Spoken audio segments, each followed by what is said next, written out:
están? Bienvenidos a un nuevo episodio de esta segunda temporada de Yunti Podcast. Hoy un nuevo capítulo con Alejandra Santos. Muchos de ustedes a lo mejor ya la conocen. Ella es educadora diferencial, magíster en educación, además relatora de muchos cursos a lo largo de todo nuestro país, ha asesorado distintas escuelas y hoy día nos trae a la mesa un tema súper relevante que tiene que ver con las adecuaciones curriculares. Estamos en un periodo del año donde probablemente muchos colegios ya están finalizando su etapa de evaluación psicopedagógica para evaluar los ingresos a los programas de integración. Hoy día, en este periodo del año, ya nos encontramos con otras necesidades, así que queremos apoyarlo en este proceso tan relevante que son las adecuaciones curriculares. ¿Ya? Alejandra, para quienes no estén familiarizados con este tema, ¿de qué se tratan las adecuaciones curriculares? ¿En qué consisten? ¿Cuál es su objetivo en el sistema educativo? Hola, gracias Bárbara por la invitación. Bueno, las adecuaciones curriculares son ajustes que se le hacen al currículum, a las metodologías, a la evaluación, para promover que los estudiantes con necesidades educativas especiales puedan participar de las actividades de clase y puedan progresar en los aprendizajes, ya que, como sabemos, el referente curricular es el currículum nacional para todos los estudiantes en Chile, incluso aquellos que tienen necesidades educativas especiales. Ok, Ale, ¿y cuál es la realidad de la inclusión hoy día a partir de las necesidades educativas en el currículum nacional? ¿Qué elementos existen ahí para abordarlo? Bueno, hoy día, como yo te contaba, a partir de la política de educación especial que se promulgó el 2005, el currículum para todos los estudiantes en Chile es el currículum nacional. Ya no existen los decretos que existían antiguamente con los planes y programas para las distintas discapacidades, sino que todos los estudiantes en Chile trabajan y tienen como referente el currículum nacional. Tomando eso, es que para que un estudiante pueda progresar, participar en la educación, es que aparecen en el año 2015 las orientaciones para la elaboración de adecuaciones curriculares y por lo tanto todos los estudiantes que requieran adecuaciones curriculares podrían trabajar con este decreto 83 y poder ajustar la presentación de los contenidos, las evaluaciones. Ahí también aparece el decreto 67 posteriormente. Por lo tanto, hoy día a nivel nacional existen normativas legales que sustentan estos ajustes en la sala de clase. Lo importante es que todos entendamos que las adecuaciones curriculares son para ser implementadas en el aula regular. Ya. En el aula regular, ¿en todos los colegios tengan o no tengan programas de integración? Eso es súper importante.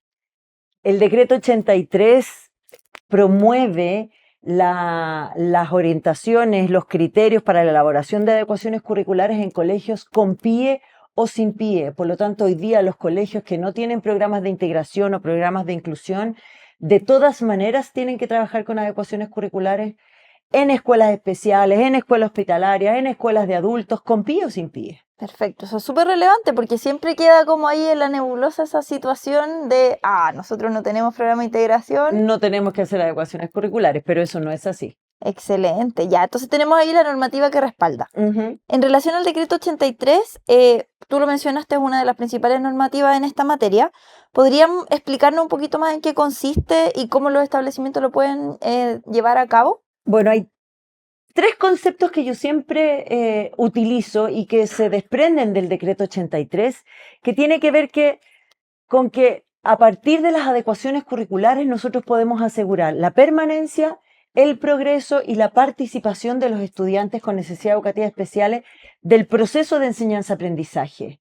Si nosotros hablamos de permanencia, estamos hablando de que un estudiante que transita de una escuela especial a una escuela regular o de un estudiante con necesidades educativas especiales que ingresa al sistema educativo regular, tiene que permanecer en este, ¿ya? Y las adecuaciones curriculares promueven esta permanencia porque el estudiante va a sentir que puede ir avanzando de acuerdo a sus propias capacidades.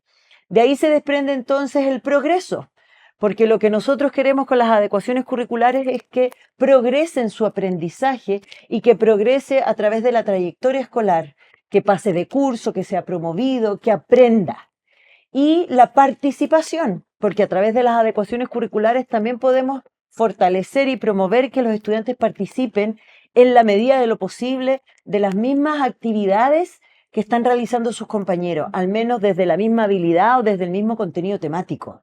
Pero no que un estudiante esté haciendo una actividad de lenguaje cuando el resto del curso está en fracciones en matemáticas. Bueno, dentro de estas posibilidades que tú nos señalas que abren, ¿no es cierto?, este decreto 83 para poder llevar este proceso a los estudiantes de participación, progreso, etcétera, suena bien fuerte el diseño universal para el aprendizaje en esta materia, ¿no es cierto? Y en ese proceso empieza como a vincularse harto esta temática en la escuela, Alejandra, para la atención a la diversidad, etcétera. ¿Qué nos podrías contar del Lo que pasa DUA? es que el decreto 83 lleva por nombre orientaciones y criterios y orientaciones para la elaboración de adecuaciones curriculares. Sin embargo, dentro del cuerpo del decreto 83 se habla mucho del diseño universal para el aprendizaje, porque hay un párrafo que señala que se harán adecuaciones curriculares cuando la diversificación no permite el progreso de los estudiantes al ritmo de sus compañeros. Entonces, yo creo que hay un desconocimiento por parte de los docentes de aula de que antes de hacer una adecuación curricular siempre debemos diversificar en el aula, con DUA o con otras estrategias diversificadas. Y se toma como primer paso para la atención de las necesidades educativas especiales las adecuaciones curriculares. Yo siempre digo más DUA y menos PASI, más diversificación y menos adecuación. O sea, este concepto de diversificación es el que trae a la mesa el diseño universal para el aprendizaje, ¿no? Exacto. El decreto 83 dice que los docentes de aula y que es tarea de todos los docentes planificar de manera diversificada. Y ahí trae al DUA como ejemplo, como estrategia para planificar de manera diversificada, siendo DUA o siendo otras estrategias diversificadas las que pueden utilizar. Y el párrafo que yo te señalo dice que habiendo hecho diversificación en la sala de clase, si hay estudiantes que no progresan al ritmo de sus compañeros, será necesario hacer una evaluación psicoeducativa y determinar cuáles son las necesidades educativas especiales y los apoyos que requiere el estudiante de manera individual. Por lo tanto, después de la diversificación, vienen las adecuaciones curriculares tanto de acceso como a los objetivos de aprendizaje. Entonces, es tremendamente relevante que todos los docentes conozcan sobre el diseño universal para el aprendizaje, conozcan sobre la diversificación de la enseñanza, porque de esa manera yo podría trabajar las mismas cosas que utilizo con un estudiante, pero que podrían favorecer a todos y tener una sola planificación desde el inicio que aguante, que soporte a todos los estudiantes dentro de la sala de clase y no hacer una planificación para el grupo promedio y luego ajustes para cada uno de los estudiantes con necesidades educativas especiales, cuando esas estrategias muchas veces pueden servir como una opción para todos. Así como dato concreto, cuando uno va a los colegios y pregunta qué adecuación curricular le hacen a un estudiante, siempre dicen, le ponemos imágenes a los textos o dividimos el texto en partes o le entregamos material concreto. Esas estrategias pueden servir para todos y el que la necesita la va a usar y el que no la necesita no la usa. Pero yo si desde mi planificación de base, mi planificación inicial incorporo estos elementos, voy a tener una planificación que sirva para todos. Claro, finalmente sería convertir lo que creemos que estamos haciendo como adecuación para el resto del curso también. De hecho, la diferencia en cuanto a las estrategias entre adecuación y diversificación son las mismas. La diferencia está en que la adecuación es para un niño con nombre y apellido y la diversificación es cuando lo incorporo como una opción para todos. Entonces, para todos está la opción de que el texto tenga imágenes o el texto le pongo imágenes. Para todos está la opción del material concreto y el que quiere lo usa y el que no quiere no lo usa. La adecuación curricular es para un estudiante con nombre y apellido que igual marca alguna diferencia con el resto de sus compañeros. Sin embargo, el DUA o la diversificación hace que para todos la planificación sea la misma, las estrategias sean las mismas y no marca diferencias.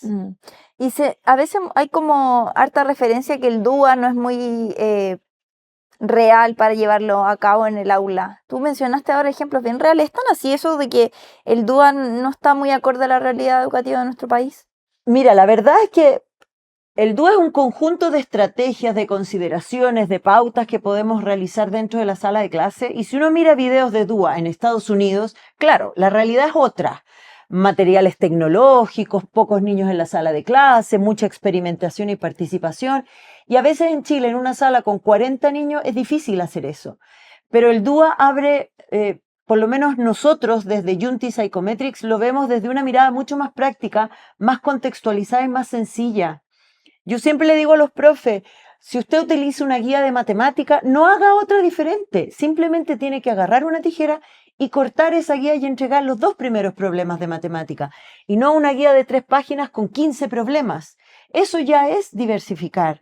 Por lo tanto, sí se puede llevar al contexto chileno, porque trabajar de manera diversificada no significa llegar con un material concreto espectacular, ni llegar disfrazado todos los días. Claro, que ese es el susto que muchas Exacto, veces eso tienen es las imposible comunidades. de implementar con un video, etcétera.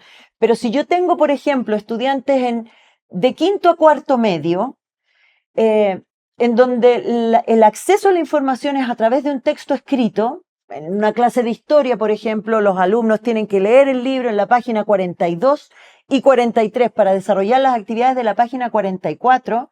No tengo que buscar un video, no tengo que buscar un audio a lo mejor del texto, sino simplemente leerlo yo en voz alta o pedirle a un compañero competente que lea en voz alta. Por lo tanto, el acceso a la información ya no es a través del lenguaje escrito, sino que es a través del lenguaje oral, porque es indiscutible que en segundo ciclo en enseñanza media nos encontramos con estudiantes que tienen dificultades de comprensión lectora. Entonces, yo tengo que anticiparme a eso, a esa barrera del lenguaje, y simplemente decir, en vez de que los estudiantes lean, me tengo que asegurar de su comprensión del texto. Leo yo, leemos todos juntos. Y eso ya es diversificar. Entonces, utilizar material concreto, destacar las ideas relevantes también. Entonces, yo podría destacar las ideas relevantes a un estudiante en particular y decirle, mira, esto es lo más importante del texto, destácalo. Y estaría haciendo adecuaciones curriculares, adecuaciones en la presentación de la información. Pero si todo eso puedo transformarlo y hacerlo para todos porque al resto no le hace mal, bienvenida sea la diversificación. Perfecto, súper, súper relevante, como con elementos concretos y cosas que no son tan difíciles. Como tú dijiste, muchas veces poner estas temáticas sobre la mesa en los colegios ha traído como la reflexión a, nos están pidiendo cosas que son imposibles. Mira, la semana pasada estuve en un colegio y antes de yo empezar a hablar sobre estrategias de diversificación, ya tenía barreras de los profesores. Ya ellos tenían la idea de que esto es imposible de realizar, de que estamos en un entorno muy vulnerable, de que, claro, en un colegio particular esto es fácil de hacer, pero en mi realidad no. Y la verdad es que, como nosotros vemos el DUA, lo vemos con actividades sencillas, prácticas, que no significan gran gasto de tiempo. Por ejemplo, si yo tengo que trabajar con un PowerPoint, con un video o con un texto para entregar información en historia, en ciencias naturales, en biología, en química, me demoro 2 minutos en hacer un organizador gráfico que diga, chiquillos, hoy día vamos a hablar de la célula, vamos a hablar de las funciones de la célula y de la estructura de la célula. Y dentro de la estructura vamos a hablar de este A, B y C, y dentro de las funciones tenemos 5. 1, 2, 3, 4, 5. Me demoro 2 minutos en hacer un organizador gráfico sobre lo que vamos a leer. Y ese organizador previo ya organiza la información en la cabecita del estudiante y permite que comprenda mejor. Y no tengo que gastar recursos adicionales y el tiempo son 2 minutos en hacer un organizador previo en la pizarra. Con plumón y pizarra, que es lo que ocupamos todas las sesiones. Exactamente. Explicar el objetivo. Muchas veces los docentes escriben el objetivo en la esquina de la pizarra, pero modelar el objetivo, explicar el objetivo, visibilizar la meta, qué queremos que el alumno alcance. Otra cosa también súper importante es que el estudiante, antes de leer, antes de ver el video, antes de que el profe haga el PowerPoint y todo lo demás, él debería saber antes de todo eso qué tarea va a tener que hacer al final. Porque yo voy a ser estratégico y voy a planificar el cómo leo, el cómo escucho, si tomo apuntes o no tomo apuntes, si después al final me piden que haga un dibujo de lo que entendí o si me piden que haga un mapa conceptual de lo que entendí. Entonces queremos que los estudiantes sean estratégicos. Para eso simplemente tengo que decirle antes de presentar la información qué es lo que espero que haga al final. ¿Me entiendes? Entonces son cosas sencillas que se pueden hacer. E insisto, la diferencia entre la adecuación y la diversificación es que lo hago para unos o lo hago para todos. Perfecto, súper. Alejandra, ¿cómo pasando ya al caso extremo, donde la diversificación no fue suficiente? Ahí en ese caso yo tendría que aplicar una adecuación curricular, Exactamente. ¿ya? Entonces, en ese proceso, cuando elaboro la adecuación, ¿cómo la llevo a la práctica? ¿Cuáles son los pasos a seguir en este proceso? Bueno, obviamente, una vez que se ha hecho la diversificación, vamos a pensar en hacer adecuaciones curriculares. Ahí el primer paso es la evaluación psicopedagógica integral, en donde vamos a identificar las necesidades educativas especiales del estudiante y los apoyos que requiere. A un profesor no le sirve que yo le dé un diagnóstico y que le diga el estudiante está dentro del espectro autista, porque puedo tener 4 dentro del espectro autista en mi sala Y todos distintos. y todos absolutamente distintos con necesidades de apoyo diferentes. Entonces, esa evaluación debiese indicarle al docente y al equipo PIE cuáles son las necesidades de apoyo del estudiante. Después de esta evaluación vendría la identificación del tipo de adecuaciones curriculares, porque claramente debemos partir siempre por las adecuaciones de acceso. Y si habiendo hecho adecuaciones de acceso, el estudiante no progresa o requiere por la brecha en cuanto a los objetivos de aprendizaje que tiene con sus compañeros, podría requerir entonces adecuaciones a los objetivos de aprendizaje. Por lo tanto, el segundo paso es definir qué tipo de adecuación curricular vamos a utilizar o vamos a trabajar durante el año. Y eso, en un tercer paso, se planifican y se organizan en el PASI, en el Plan de Adecuación Curricular Individual, donde todos los docentes participan, donde la familia participa también, porque es importante considerar las expectativas de la familia, las prioridades que la familia tiene en relación al desarrollo de su hijo, del estudiante. Entonces, todo esto después se vuelca en el PASI, que tiene que ser conocido por los docentes, conocido por la familia también. Y después viene una última etapa muy importante que tiene que ver con la evaluación, con el monitoreo de estas adecuaciones curriculares, porque nosotros tenemos que corroborar y monitorear si estas decisiones que hemos tomado se ajustan al nivel de competencia del estudiante y sobre todo lo que tiene que ver con la promoción del estudiante, porque el decreto 67, que es posterior al decreto 83, también nos habla de que la evaluación de los estudiantes con necesidades educativas especiales tiene que hacerse en relación a lo que dice su PASI. Por lo tanto, el estudiante va a ser promovido si alcanza o no los objetivos que fueron planteados para él, de acuerdo a su nivel de competencia. Excelente. Y en los colegios que no tienen programa de integración, tú hablaste de que todos los profesores participan en el PASI, la familia, el equipo de gestión, me imagino algunos actores. Si hay un colegio que no lo tiene, Mira, la dupla perfecta, yo siempre digo la dupla perfecta para trabajar las adecuaciones curriculares es un profesional del PIE con el profesor de aula. ¿Ya? Porque el profesor de aula es quien sabe de currículum, el profesor de aula es quien sabe de la disciplina. Y desde el área de la educación especial sabemos de necesidades educativas especiales, sabemos de diversificación, sabemos de adecuación. Pero cuando no hay un profesional del área de educación especial en un colegio, es el docente de aula regular quien es el responsable de hacer las adecuaciones curriculares. Muchas veces con apoyo de profesionales externos que dan algunas indicaciones, pero el responsable de la elaboración y de la implementación de esa adecuación curricular es el profesor de aula. ¿y qué rol tienen acá las familias, por ejemplo, en la implementación de las adecuaciones?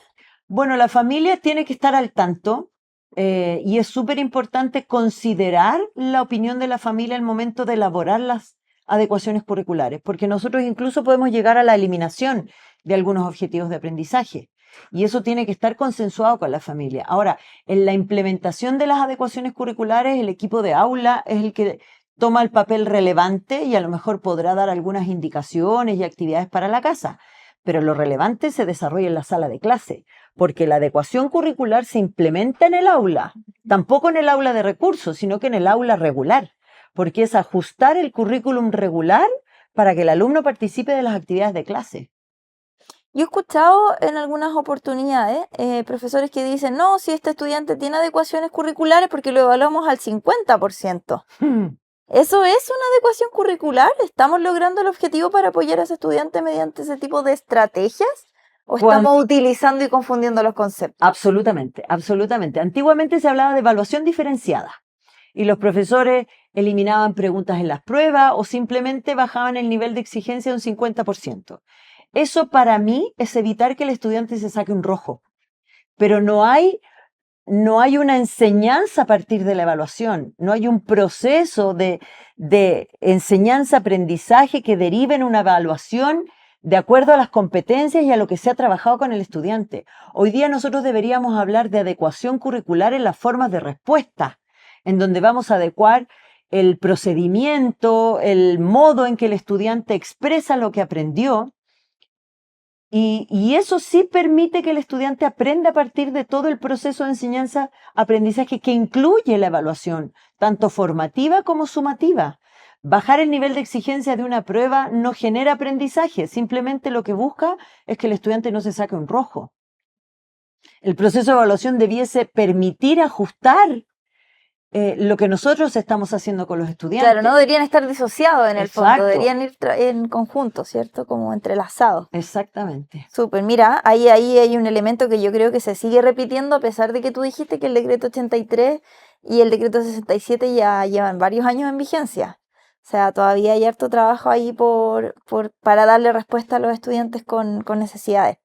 Y los distintos tipos de adecuaciones, tú mencionaste un poquito acceso y los otros que son a los objetivos. ¿Podrías contarnos un poquito en qué consisten? Bueno, las adecuaciones curriculares se dividen en dos grandes grupos. Las adecuaciones de acceso, que son aquellas que buscan eliminar o reducir las barreras de acceso, de participación en la sala de clase.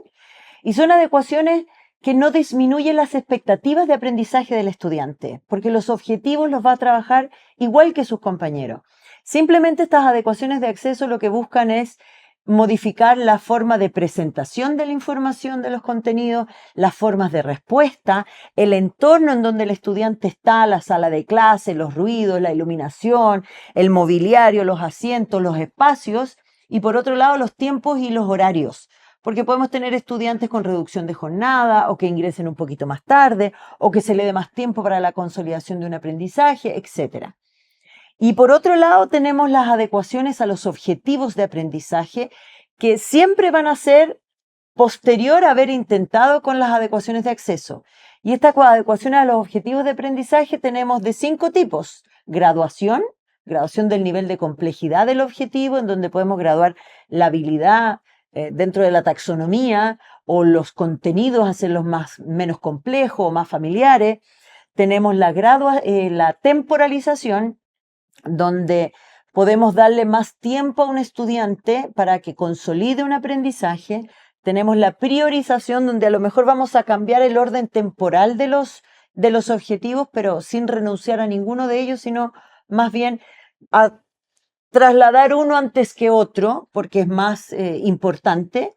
Tenemos el enriquecimiento, que también tiene que ver con incorporar objetivos de aprendizaje que no estaban previstos en las bases curriculares, como la enseñanza del braille, del uso de monedas y billetes, que se ve en los cursos de tercero o cuarto básico, pero que a lo mejor un niño en séptimo, octavo no lo ha logrado, y eso es un aprendizaje básico.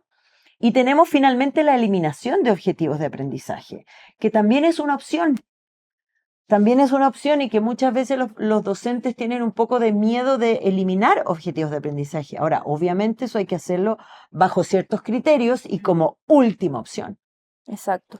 Y eliminar sería lo mismo que lo que se conocía antiguamente como eximir a un estudiante. Por ejemplo, antes se hacía esta excepcionalidad de que algunos estudiantes no participaban en inglés, por ejemplo. Ya, la exhibición hoy día no existe. Con el decreto 67 la exhibición hoy día no existe porque como podemos ajustar el currículum, todos los estudiantes podrían aprender algo de inglés, algo de química, algo de biología y en todas las asignaturas. Por lo tanto, sí existen las adecuaciones de acceso, las adecuaciones a los objetivos de aprendizaje y dentro de las adecuaciones a los objetivos la eliminación. Ahora, obviamente esa eliminación de objetivos de aprendizaje va a depender de varios criterios. En primer lugar, de la severidad de la necesidad educativa especial, porque claramente en una discapacidad intelectual moderada, a lo mejor los contenidos más abstractos son difíciles de alcanzar. Entonces, la severidad de la necesidad educativa especial, el mismo de dificultad del propio aprendizaje, como yo decía, aprendizajes que son muy abstractos, que son muy complejos. Las funciones derivadas, eso ya para un estudiante con discapacidad intelectual podría ser muy complicado. Por otro lado, también lo si un aprendizaje resultara irrelevante, no sé, un estudiante dentro del espectro autista, nivel de apoyo 2, a lo mejor para él resulta irrelevante aprender sobre la Guerra Fría o aprender sobre la Revolución Francesa cuando vive en Chile, cuando las expectativas de la familia es que él salga de cuarto medio y a lo mejor opte por alguna cosa técnica, por algún oficio. Entonces también hay aprendizajes que resultan irrelevantes y esa es la verdad. Y por último también, cuando yo puedo eliminar objetivos cuando estos no afectan los aprendizajes básicos e imprescindibles. O sea, yo puedo eliminar muchos objetivos de las bases curriculares que resultan irrelevantes, que son demasiado abstractos o difíciles, etcétera, pero nunca voy a poder eliminar los objetivos básicos e imprescindibles que tienen que ver con lenguaje, lectura, escritura funcional, ¿sí? Con la operatoria matemática para la resolución de problemas de la vida diaria, ni tampoco el conocimiento del entorno comunitario. Esos ajustes yo creo que salieron harto a la luz a raíz de la posterior a la pandemia, ¿no es cierto?, con la priorización curricular que se desarrolló. ¿Aún existiendo esa priorización curricular, yo puedo seguir priorizando objetivos? De todas maneras. De hecho, con la pandemia apareció una priorización curricular, pero antes de la pandemia aparecieron las progresiones de aprendizaje en espiral, y esa también es una priorización curricular, pero basada en necesidades educativas especiales, para estudiantes con necesidades educativas especiales. Buenísimo. Eso yo creo que ya nos da para otro capítulo, porque es bien interesante saber ocuparlas y poder llevarlas a la práctica. Alejandra, para ir ya cerrando, ha estado muy interesante la conversación y yo creo que es un tema que ahora, pensando que ya estamos en un periodo, como dije al inicio, ya post de evaluaciones, a la hora de tomar decisiones de qué hacemos con nuestros estudiantes, ¿cómo podemos avanzar hacia un sistema educativo que sea más inclusivo, donde se asegure la permanencia, la participación y el progreso de los estudiantes, tal como tú lo señalaste al inicio? Mira, yo creo que primero es la sensibilización. Ya justamente ayer estaba dando un curso de capacitación y reflexionábamos sobre el tema de la sensibilización que tiene que ser permanente, porque no basta con sensibilizar en marzo una vez sobre lo que se trata la inclusión, sino que hay que sensibilizar, por ejemplo, a las familias en lo que es el diseño universal de aprendizaje, porque las familias buscan igualdad y que a todos los estudiantes se les enseñe lo mismo, porque no es justo que a uno se le pase la calculadora y al otro no. Pero debemos avanzar en hablar de equidad cuando estamos hablando de inclusión y que cada uno requiere cosas distintas para avanzar porque tiene necesidades distintas. Entonces yo creo que para avanzar en términos de inclusión debemos avanzar en primer lugar en la sensibilización de las comunidades educativas, no solo de los profesores, sino también de los estudiantes y de los apoderados, ¿ya? Y por otro lado, lo que siempre es mi lema y el mensaje que yo dejo a las comunidades educativas es que siempre intentemos más la diversificación que la adecuación curricular, porque la adecuación curricular, como yo decía anteriormente, quiera o no, marca una diferencia con el resto de los compañeros. Si yo le paso la calculadora a un estudiante con nombre y apellido, estoy haciendo algo diferente.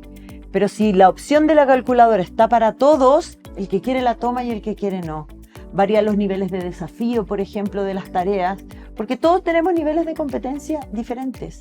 Entonces, mi lema, siempre que yo digo más diversificación y menos adecuación. Más DUA y menos PASI.